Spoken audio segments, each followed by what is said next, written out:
présentation de M. Delage, courte présentation sur les prochaines étapes prévues par la Ville. Puis quand on a tout ça, on réouvre une période de questions et de commentaires. Ça va? Alors, M. Delage. Alors, on a besoin d'un... Alors, il y en a une qui est affichée. L'autre s'en vient. On va prendre quelques secondes. Mais peut-être, M. Delage, je peux commencer en vous présentant, etc., pendant que M. Chicoine met votre présentation à l'écran. Ça ne fonctionne pas. Le micro de M. Delage. Réessayez. Allô? Oui. Bon. Alors, bonsoir à tous. Claude Delage. Je suis président d'une firme qui s'appelle Groupe Capital Alternatif. On est des gens qui se spécialisent dans les investissements et une partie de notre pratique consiste à faire du développement immobilier. Bon, alors, un instant. Je ne suis pas sûr qu'on vous entende suffisamment. Est-ce qu'on peut monter le micro ou c'est lui qui doit parler un peu plus fort et plus près du micro? Le micro. Alors, voilà. OK. Excusez-moi, je ne suis pas habitué au show business. C'est correct comme ça? Bon. OK, c'est bon. Alors, peut-être avant de présenter le projet, j'aimerais juste faire une correction de vocabulaire. On désigne ACG depuis le début de la soirée comme un promoteur. On n'est pas des promoteurs, on est des développeurs. La différence entre un promoteur et un développeur, c'est un développeur, il va développer quelque chose que les gens veulent. Un promoteur, il va essayer de pousser quelque chose que les gens ne veulent pas. Alors, nous sommes des développeurs. Et c'est dans ce contexte-là, avant de vous présenter le projet qui est là, je vais vous faire un petit historique. Lorsqu'on a été approché pour considérer un projet sur les terrains de l'hippodrome, la première chose qu'on a faite après avoir rencontré les propriétaires, c'est d'aller s'asseoir avec la Ville pour savoir si la Ville voulait que ce secteur-là soit développé. Si la Ville avait dit non, je serais retourné chez moi, tranquillement. Je n'ai pas besoin de m'acheter de l'ouvrage, j'en ai assez. La Ville, à l'époque, c'était le prédécesseur du monsieur qui est ici actuellement, qui est très gentil d'ailleurs, avait applaudi le projet, il dit oui, on veut développer ce secteur-là, etc. Et c'est dans ce contexte-là, c'est dans ce support-là qu'on s'est mis au travail, puis qu'on a développé un projet. Alors, peut-être Donc, je vous ai dit qui on était, je vais revenir rapidement là-dessus. Donc, nous, on développe, on a une sorte de produit, ce sont des produits de location. On veut développer des espaces de vie de haute qualité à un prix correct, pour les gens qui, pour des raisons qui les concernent, décident de ne pas aller vers le condo, mais la maison ne leur convient plus. Donc, on développe des projets de qualité, des environnements, des communautés de qualité, et on fait ça un peu partout, là où est-ce que, justement, si vous regardez, on en a fait à Longueuil, on en a fait à Belleuil, on en a fait à Laval, on en a fait à Saint-Jérôme. Pourquoi tous ces endroits-là qui sont un peu épars et qu'on n'est pas concentré à une place? C'est justement parce qu'on est des développeurs. On fait les projets là où les gens veulent que le projet se fasse. C'est très important pour nous. La vie est trop courte pour se battre. Moi, je fais les choses quand je suis bien accueilli. Donc, le projet comme tel, quand on a eu donc le message de la Ville que c'était un secteur qu'il voulait développer, on s'est mis au travail pour concevoir quelque chose. Et je vous dirais que les premières versions du projet étaient bien différentes de ce qu'il y a aujourd'hui. La première version du projet, c'était au-delà de 1000 unités sur le site. Et puis aujourd'hui, ça a été réduit à 640. C'est passé de 1000 quelque chose à 700 quelque chose à 640. C'est la démonstration claire qu'on est des développeurs. Je n'ai pas essayé de me battre avec la Ville. Je dis, c'est quoi que ça prend? J'étais déçu certainement parce que la Ville nous avait représenté autre chose. Ils vous disent que ça fait depuis 2014 qu'ils savent qu'il y a des limites de 2400. Moi, je l'ai appris il y a quelques mois. Donc, c'est sûr que c'est plate, là, au niveau communication. Là, je pense ça aurait pu être mieux. Mais ce n'est pas important. Ce qui est important, c'est de vivre avec les critères qui nous sont imposés, puis d'essayer de faire un projet qui fait du sens. On était, après avoir discuté avec M. Chicoine, il m'a expliqué pourquoi ça ne pouvait pas être plus que 6,40. Puis j'ai vu que c'était pas il n'essayait pas d'être difficile, il me disait une chose qui était logique. On est retourné sur la table à dessin, puis on a dit, OK, on peut y arriver à 640. Beaucoup moins rentable que prévu, mais encore rentable. On le fait, c'est bon. Donc, c'est comme ça qu'est notre approche de développement. De la même façon que le projet que vous allez voir, c'est pas mon projet. C'est le projet de la Ville de Terrebonne. Tout ce qui est là-dessus, c'est eux autres qui l'ont demandé. Et on n'a rien négocié. Ils veulent une rue là, ils veulent un parc là, ils veulent telle hauteur là, etc. Puis, savez-vous quoi? C'est des gens compétents. C'est des gens qui ont la vision de l'ensemble. Puis, ils nous arrivent, puis ils disent, voici. Puis, tout ce qu'on a à faire, c'est d'écouter, questionner, comprendre. Puis, tant et si longtemps que ça tient en route d'un point de vue de développement, bien, on le fait. Parce qu'il y a un bon vieux proverbe qui dit, il faut être deux pour danser. Alors, j'ai beau essayer de vouloir faire quelque chose que la Ville ne veut pas faire, j'y arriverai pas. Puis comme je vous dis, la vie est trop courte pour faire des choses que les gens ne veulent pas. Donc, si on va peut-être sur le prochain. Ça va me faire plaisir, monsieur. Oui, cette présentation-là, comme l'autre, vont être sur le site Internet de la Ville dans les prochains jours. Donc, si on regarde ici, donc vous voyez, c'est le même dessin que tout à l'heure. Donc, vous voyez, c'est le site qui est visé. Là, il y a plusieurs terrains.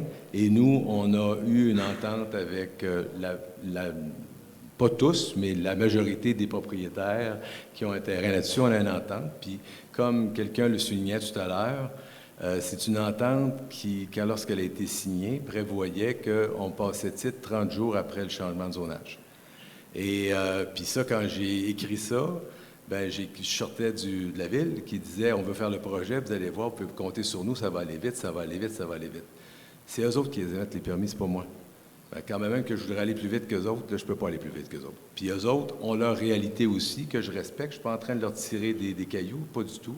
C'est compliqué de gérer une ville, puis ils font du mieux qu'ils peuvent, puis il faut tous apprendre à composer ensemble.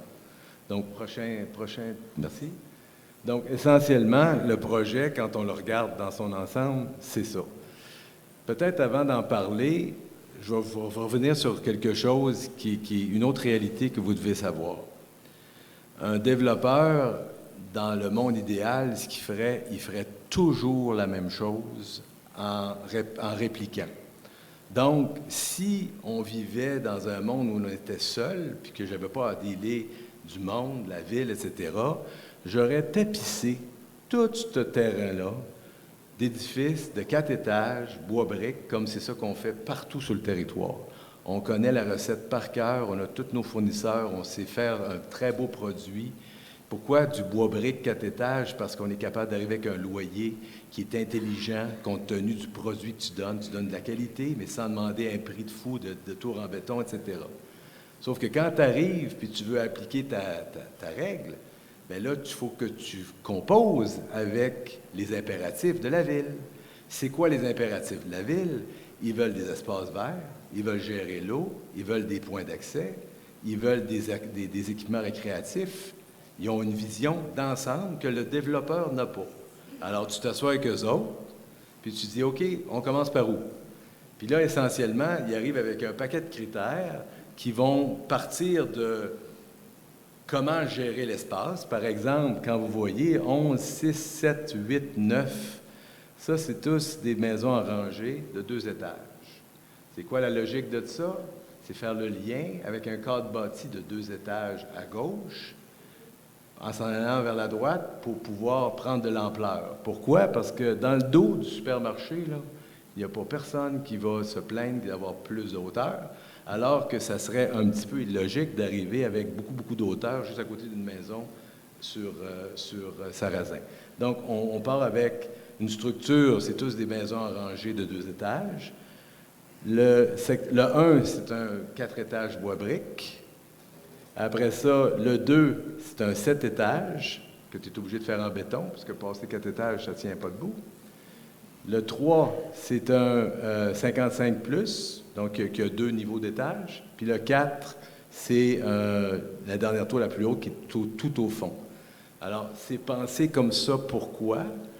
C'est pour avoir un impact visuel le moins important possible pour les gens qui sont dans le cadre bâti qui est en bas, tout en permettant d'aller chercher une densité le plus possible à l'intérieur du 640 que tu es capable. Parce que si la Ville avait dit, bon, ben compte tenu tu ne peux pas faire plus que 200 portes, par exemple, le projet n'est pas économiquement rentable compte tenu du prix qu'on paye pour les terrains.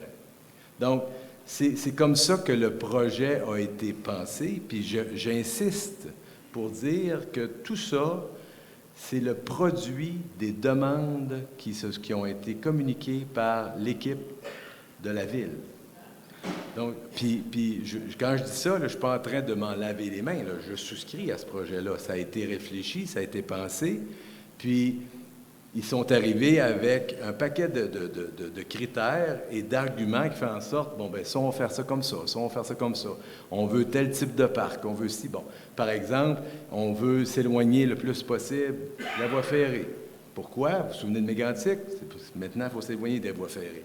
Bon, plutôt que de mettre un horaire de palissade pour se protéger, il y a d'autres stratégies, s'éloigner, mettre un lien véhiculaire. Donc, de cette façon. Donc, c'est toutes des choses que j'ai de l'air bien fin, là, mais j'ai tout appris ça d'eux autres, moi, là. Moi, je suis pas fin, moi, je suis juste développé.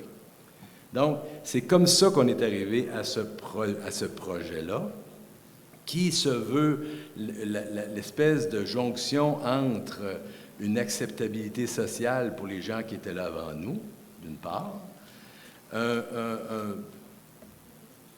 un arrangement économique qui fait du sens, de sorte qu'on est capable de générer suffisamment de profit pour payer le prix qu'on paye les terrains, puis ce que ça va coûter, puis arriver avec un loyer qui est encore logique, parce que tu ne peux pas tout faire ça puis finir avec un appartement qui coûte 5 000 $ par mois, là, ça ne marchera pas, tu ne vas pas louer ton appartement.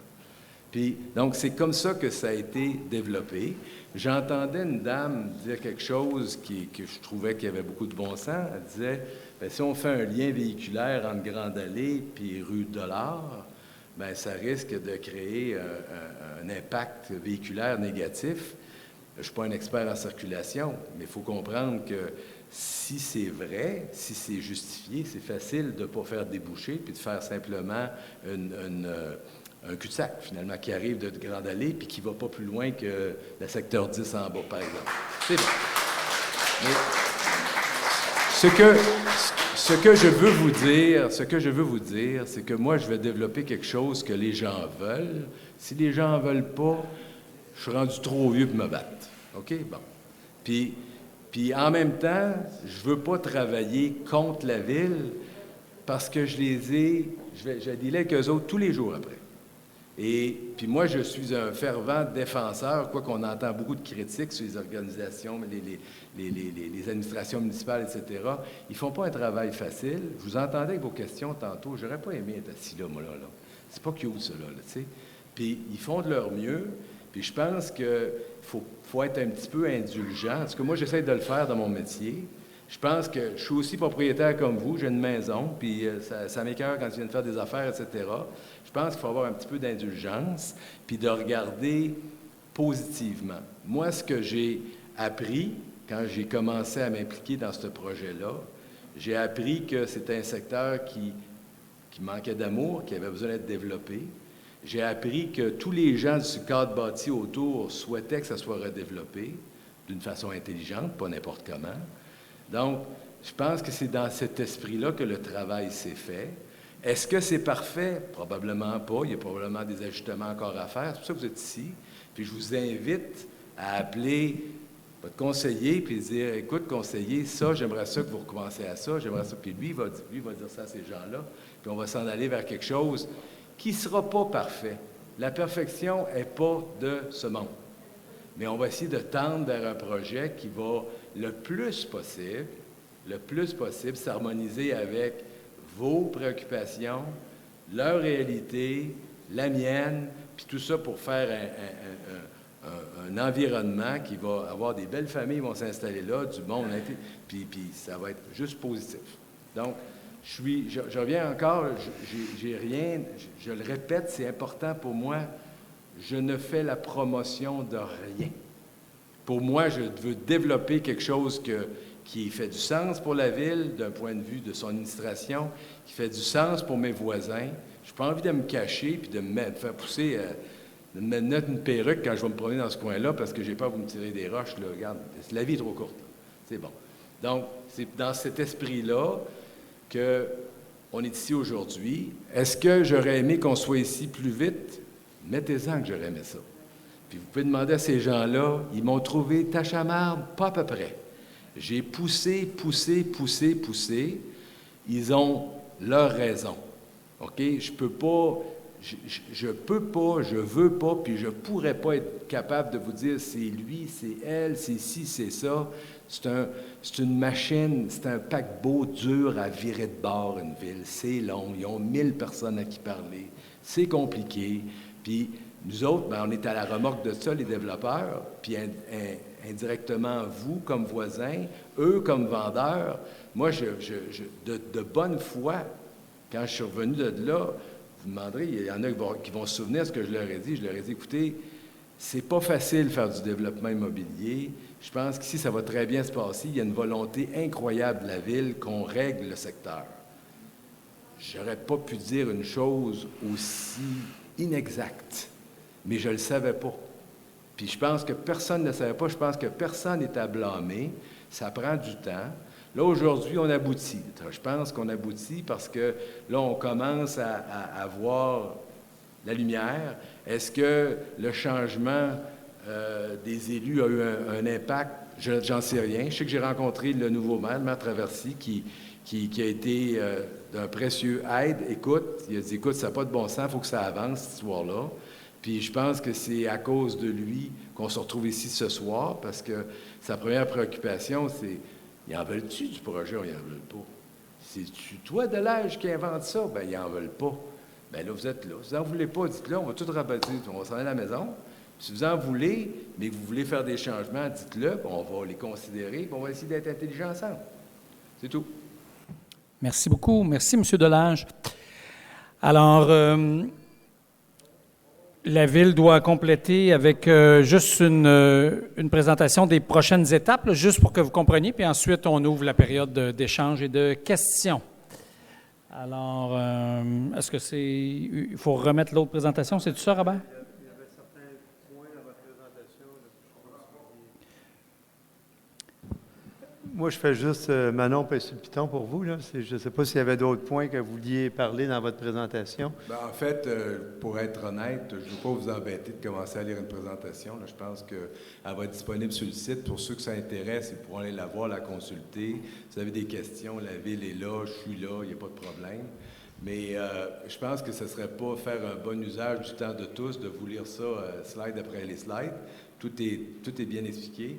Puis d'autant plus que tout ce qui est là-dessus, c'est poussé par des critères qui sont développés, qui sont la science de ces gens-là, des gens d'urbanisme. Moi, je suis un perroquet, là. C'est quoi que ça prend pour que ça marche? Puis on l'a fait comme ça. Là. OK. Alors, merci, M. Delage. Donc, peut-être la Ville pourra compléter à ce moment-là par les prochaines étapes. Puis, si je comprends bien, demain, sur le site de la Ville, il y aura la présentation complète si des gens veulent la regarder. Donc, vous pourrez voir les détails, si ça ne vous empêche pas de poser vos questions tout à l'heure. Prochaines étapes, M. Chicoine? Oui, je reviens. On va le mettre aussi sur le deuxième écran. Il est déjà là. La technique. Chance qu'on a des techniciens. D'ailleurs, on vous remercie beaucoup pour votre travail. Je ne vais pas oublier de le faire à la fin de l'Assemblée. Je le fais tout de suite. C'est bon, ça pendant que je cherche. Exact. On meuble le temps comme... Oh. Non, ça prend quelques secondes avant. OK. Voilà. Et voilà. Alors, en fait, comme on l'expliquait aujourd'hui, c'est une séance, une rencontre d'information, d'échange, de voir un peu les grandes lignes de ce projet. Vous avez manifesté beaucoup d'éléments qui sont à retenir, à regarder. M. Delage a même parlé de la connexion sur la rue Dollard. Les prochaines étapes, ça serait d'approuver au conseil municipal ce nouveau PAE-là qui pourrait être peut-être ajusté en fonction déjà de ce qu'on a dit. Par la suite, on a expliqué que c'est une modification réglementaire qui viendrait en fait enchasser ce PA-là dans le règlement de zonage.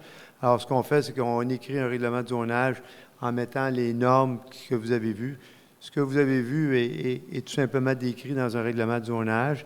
Et là, il y a un processus d'adoption de ce règlement-là qui fait partie aussi d'une consultation publique sur le projet de règlement. Alors, cette consultation publique-là est vraiment, voici le projet de règlement qui correspond au plan. Et ensuite, il y a la partie plus technique, là, qui sont la préparation des plans de vie pour l'ensemble du développement, les protocoles d'entente, les travaux d'infrastructure, pour se rendre jusqu'à l'émission des permis. Je tiens quand même à dire aussi, parce qu'on a parlé de plusieurs unités, on s'entend que ce projet-là ne se fait pas, à moins que M. Delage me dise qu'il fait tout dans un an. Ça se fait en différentes phases. Alors, il y a quand même différentes phases de réalisation, fait qu'il n'y a pas d'inquiétude dans le sens que ce n'est pas fait tout d'un coup. Dans les phases de travaux, on prévoit justement aussi les chantiers, on prévoit les mesures aussi pendant les travaux. Alors ça, c'est les différentes étapes à suivre. Merci. Est-ce que ça complète la présentation? Alors, on arrive à cette